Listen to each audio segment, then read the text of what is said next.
So ESPN MMA have released their UFC heavyweight rankings, so I'm going to react to them today. So starting off, in at number 1, they've got Tom Aspinall, the current interim heavyweight champion. I am really surprised by this. I agree. I do think Tom Aspinall is number 1. I think at this moment in time, he is the best heavyweight on the UFC's roster, but I'm surprised they don't have Jon Jones. Now, yes, Tom Aspinall is the interim champion, and Jon Jones is the undisputed champion, but if Jon Jones isn't to face Tom Aspinall next and go down the line of facing Stipe Miocic, then he should lose the undisputed title, because Stipe quite clearly is not the number 1 contender in this division. Now, when the Jon Jones Stipe Miocic matchup was made before there was an interim champion, fair enough. Fair enough. But now that there is an interim champion, Tom Aspinall beat Sergey Pavlovich, who, again, you could argue was more of a contender than what Stipe was. You have to make this fight now.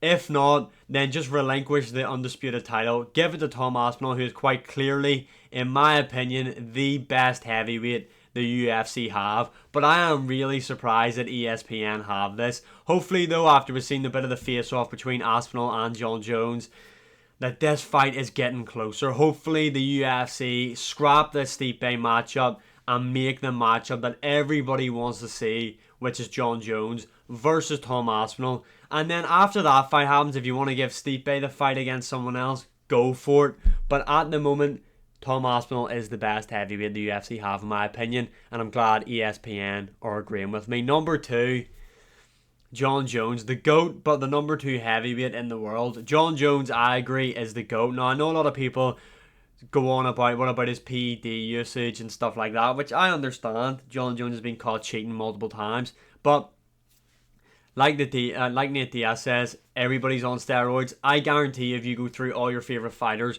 whether that be Jon Jones, obviously everybody knows, Anderson Silva, I'm pretty sure has been done for it, GSP, I'm sure he was on something at some stage.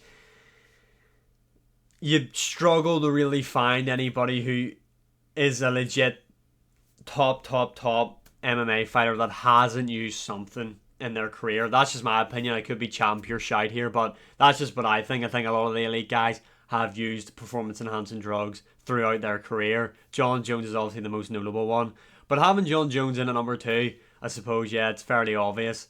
If not Jon in at number 1, he has to be in at number 2. I would have him at number 2 because I feel like Tom Aspinall's work at heavyweight has been better than Jon Jones's. And I think overall it's kind of hard to judge how good Jon Jones is as a heavyweight. I mean, he got in there and beat Cyril Gane, but like, you never got to see how good he really was, how much he'd really got built into this heavyweight frame, how he would move at heavyweight, because it was over so quick. But again, that's just a testament to how skillful Jon Jones is. But Jon Jones in at number 2, I don't see anything wrong with that. In at number 3, they've got the retired number 1 challenger, Stipe. Stipe's not the 3rd best heavyweight currently on the UFC's roster, in my opinion.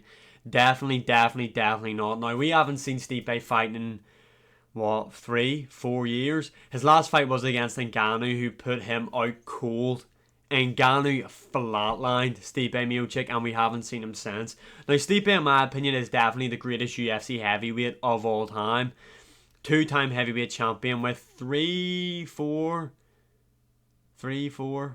title defenses, I believe, anyway. And if Stipe is to beat Jon Jones and become the heavyweight champion, that is the biggest upset of all time, in my opinion. Is it bigger than Strickland Adesanya? Yeah, I would say so. I would say this would be the biggest upset in the UFC's history, and would put Stipe in around top 5 of all time, in my opinion, if he is to beat Jon Jones. But yeah, currently Stipe is definitely not the 3rd best heavyweight, in my opinion. I don't even know where you'd put him. I want to keep going here. I haven't looked at this post, so I need to see who else they have. Next up, we have got Curtis Blaydes, Sergey Pavlovich, the big question marks. Well, Pavlovich obviously flatlined Curtis Blaydes in the first round. And then, was it the first round or second? I'm pretty sure it was the first round. And then obviously went on and lost in the first round to Tom Aspinall, where he got KO'd. That was for the interim title, I think. But then you've just had Curtis Blaydes beat Almeida at UFC 299. And Almeida, if he had a beat Curtis Blaydes, was definitely fighting Tom Aspinall next. Who do you put above who here? This is tough. Um, I feel like Pavlovich has to go above Blades. In my opinion, I would go Tom, John, Sergey, Blades. Yeah. Hopefully Bledsoe does get this fight with Tom Aspinall next at UFC the UK, wherever that's going to be. I think it's in Manchester. Because I would rather see Blades fight Tom Aspinall than Cyril Gane. Yeah. Would I actually? Well, I don't know because I think Cyril Gane Tom Aspinall stylistically is a good matchup, but Cyril Gane ducked and turned down Tom Aspinall when he called him out before. So fuck Cyril Gane, give it to Curtis Blades. He saved the heavyweight division by smashing up Jilton Almeida. Thank you, Curtis Blades. Give him the interim title shot next. That itself just sounds weird. Like, give him the interim title shot next. They should be fighting for the undisputed belt. Anyway, and number 5, Cyril Gane. Gane's underrated, in my opinion. I feel like that John Jones loss kind of put a dampener on the guy's career and kind of how people viewed him. And then obviously he came back and beat Sergey Spivak, which I think is a pretty decent win, to be honest, especially because Spivak is known for his grappling and about how and Cyril Gane's grappling got exposed so bad. A lot of people were picking Spivak to beat Gane. I think that's a pretty controversial take if you were, to be honest. But anyway, he came back, got the finish in UFC Paris, looked good in there. I think I think Gane's underrated. This is how I would do the top 5 at heavyweight, right? I'd go Tom Aspinall 1, John 2, Pavlovich 3, Blades 4, Gane 5.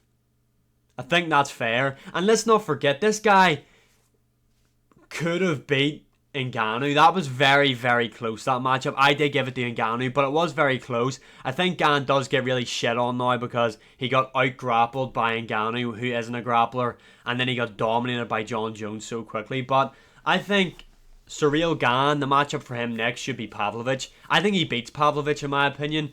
Have that a 5-round fight night main event. Pavlovich obviously can shut anybody's lights out, but Gane's movement, no one moves like him at the heavyweight division. Not even Tom Aspinall. I think Gane's movement is better than Tom Aspinall. That might be a controversial take, but in my opinion it is. I do think Tom Aspinall would beat Cyril Gane. I think he's a more complete mixed martial artist than what Cyril Gane is. But yeah, Gane is underrated in my opinion.